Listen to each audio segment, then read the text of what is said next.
Welcome to Oxford Analytica's weekly survey of key events and trends in the global political economy. I'm Tom Wales, the Director of Analysis at OA, and you won't be surprised to hear that we are intent on discussing the implications of the U.S. government shutdown and the potential for some kind of voluntary default event sometime during the middle of this month.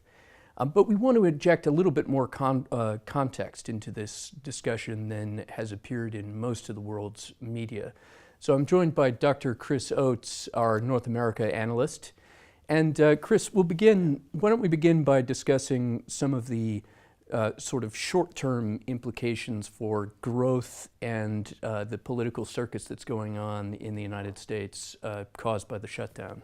Well, economically, it's damaging to the U.S. economy. For the Washington, D.C. metro area, it's about $200 million a day that it's losing.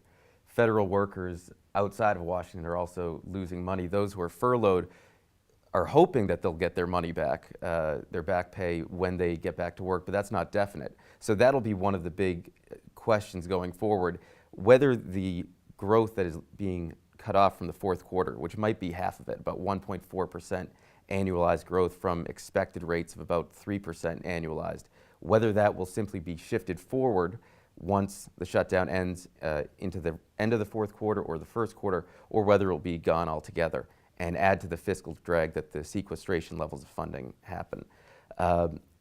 However, even if that happens, even if the furloughed employees are given back pay, it will obviously be a blip in the U.S. economy, given that the spending has been halted and isn't happening at much right now. Tourism has gone down in certain areas.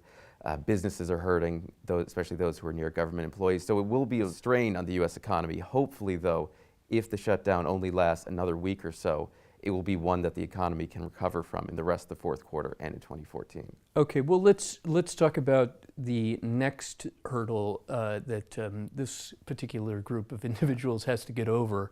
Particularly House Republicans who are intent on using this as the bargaining chip. And this, what I'm referring to here is the debt ceiling issue. Do you think that there's a real chance of some kind of voluntary default sometime during the middle of the month, or should we just completely dismiss it as, extraordinarily unlikely?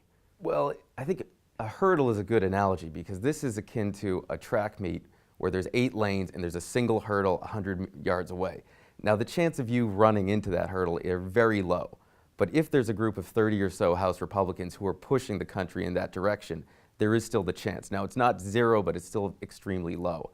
I think the question is how this shutdown plays out.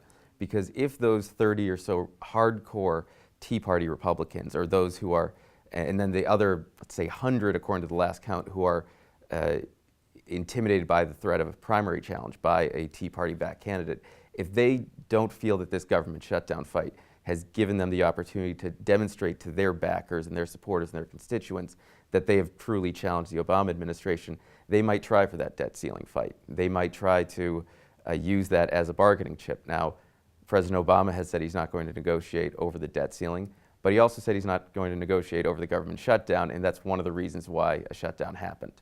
Because House Republicans thought that he would. They thought he would back down.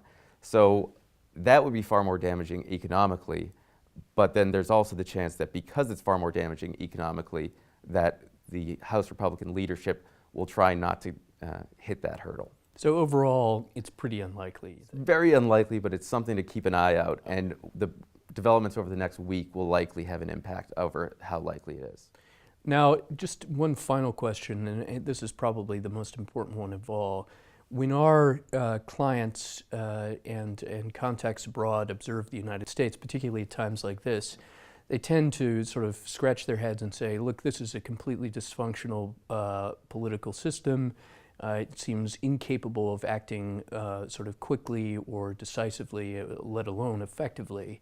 And yet, one of the things that we frequently point out is that actually, during the last major crisis that faced the United States, that is the 2008-9 financial crisis, the actions taken by the U.S. Congress were actually quite effective. And that was at least in 2008, during a period of divided government as well. So can you shed a little light on how we should see the U.S. government in that context? I think you're right in that the last major crisis was 2008, and the Congress acted quite effectively and quite quickly.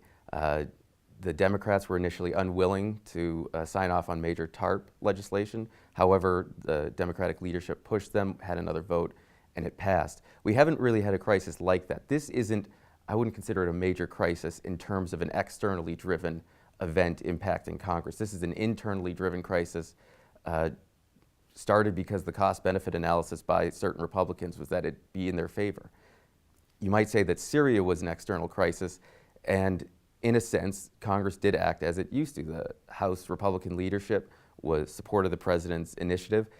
However, what you saw was that Democratic and Republican members of Congress were unwilling to sign off on it right away, and that was unexpected, that they would challenge the president over what might be a very short and brief intervention.